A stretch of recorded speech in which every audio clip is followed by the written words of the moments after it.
pala, ito yung karugtong ng video ko. Aside from gumawa ako ng tortang talong na healthy, ito nga pala. Nabanggit ko dati sa aking video na gumawa ako ng chorizo. So, ito yung chorizo. Kasi yung chorizo na gawa ko, yung pabilog, yung parang burger. Hiniwa ko siya kasi balak kong gumawa ng egg roll. Ayan, ito. Ito naman ay hindi ko alam kung nasa recipe ito. Basta ito ang alam ko. Alam niyo naman, may mahilig akong mag-discover, mag-experiment.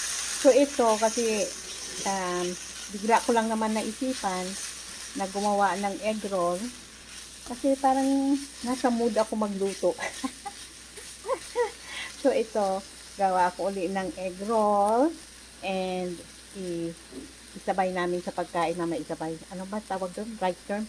Yung ito egg roll, yung tortang talong at saka yung in-oven na isda. Yun ang pagkain namin mamaya. Ay titingnan natin kung alin doon ang nagustuhan ni Rina ng aking alaga. So ayan, gawa muna tayo ha. Yung aking ipapalaman sa egg roll. Ngayon gagawa ako ng wrapper. First time kong gumawa, nanood muna ako ng video sa YouTube. And ito sundin ko. Ayun, may isa akong 1 cup na harina. And 1 1/3 cup na tubig.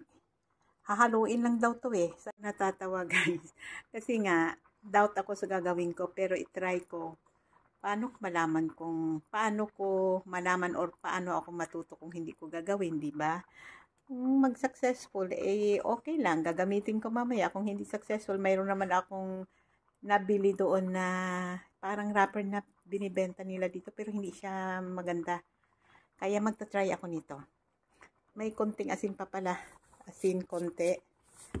And ibuhos ko na yung kinuha ko muna yung aking ladle or sandok at saka ito para gamitin ko dito sa paghalo.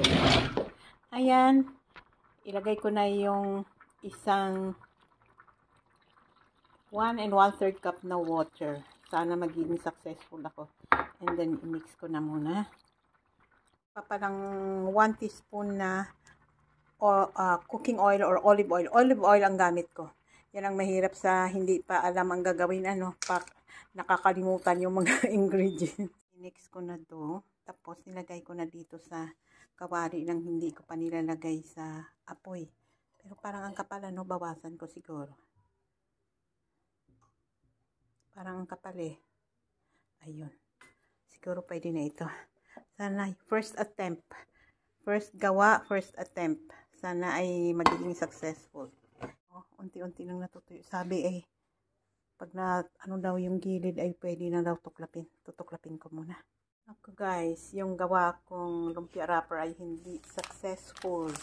Kaya ito na lang gagamitin ko. Rice paper. Although hindi siya, magkaiba talaga siya. Iba talaga yung lumpia wrapper. Dahil lumulutong ito, hindi lumulutong eh.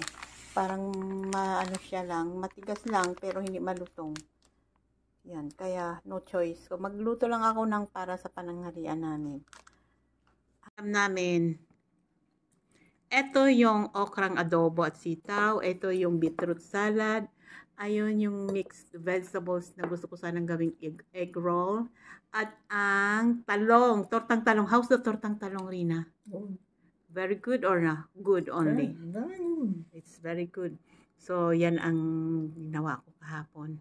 Yan ang ulam namin. Ito naman sa akin, ulam ko. Ay, yung ulam ko. Wala pala akong ito sa akin. Yung gulay, yung beetroot, at saka yung talong.